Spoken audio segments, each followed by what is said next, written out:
Hello, welcome to UNGER and our life hacks for the nLITE PowerPad. Let's get started. Today I will show you how you can quickly and easily replace the pad on your pad holder. First, remove the used pad. To do this, simply loosen the loops and pull the pad off the fastener. There are a few tricks to fit the new pad onto the pad holder quickly and easily. First, place the pad on a flat and clean surface with the cleaning side facing downwards.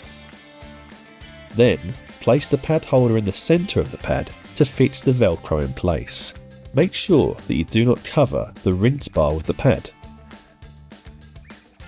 Now, reattach the two side loops to the holders and press the pad down firmly again.